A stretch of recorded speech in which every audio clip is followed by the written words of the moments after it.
Les repères qu'il va utiliser aussi. Tige, waouh! Ah ben voilà, c'est fait. On devrait descendre, hein, c'est la petite tâche là. Il devrait dans moins de 40 secondes atteindre la vitesse du son, et ça reste l'inconnu dont on vous parlait tout à l'heure.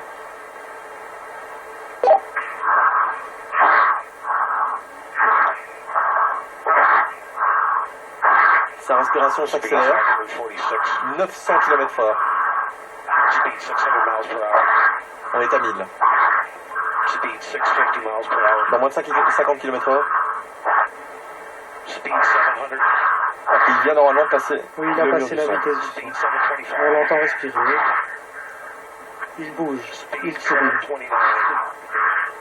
Il est en spin, c'est ça? Non. Oui, apparemment. Je pense qu'il est un peu en spin. Mais heureusement, c'est... Oui, il est en spin. On voit bien. Ouais. Sa vitesse est réduite là.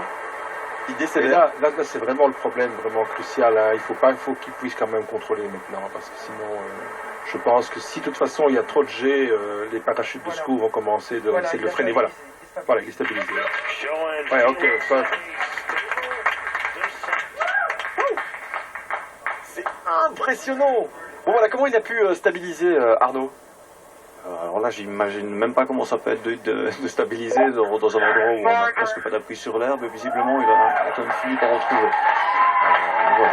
Nous, en parachutisme, c'est donc la seule solution pour se stabiliser, c'est reprendre notre position de base. Et voilà, il l'a trouvé. Là vraiment, il y a beaucoup d'émotions du côté du Nouveau-Mexique.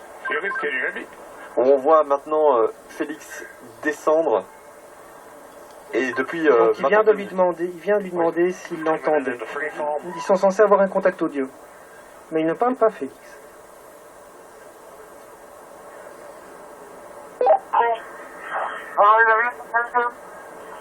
C'est bon, il sourire.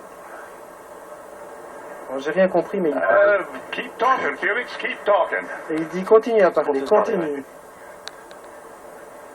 C'est un excellent moyen de vérifier si son niveau conscient est conservé et que la production de la parole est tout à fait impeccable. On peut contrôler encore beaucoup de choses. Parce que malgré la difficulté de prendre des appuis qui sont plus difficiles, comme on l'a indiqué, on peut toujours produire une activité musculaire interne isométrique. Donc le muscle se contractant sur lui-même, on peut décider quelle partie du corps contracter plus qu'une autre. Go ahead, Felix, I hear you. Go ahead. Pour l'instant, en tout cas, il se débrouille à merveille de ce que j'ai cru comprendre et de ce que vous pouvez voir en ce moment. Sa chute est stabilisée, il est vivant, il a un parachute qui va se déployer automatiquement s'il ne le fait pas lui-même. Donc jusqu'ici, tout se passe très bien.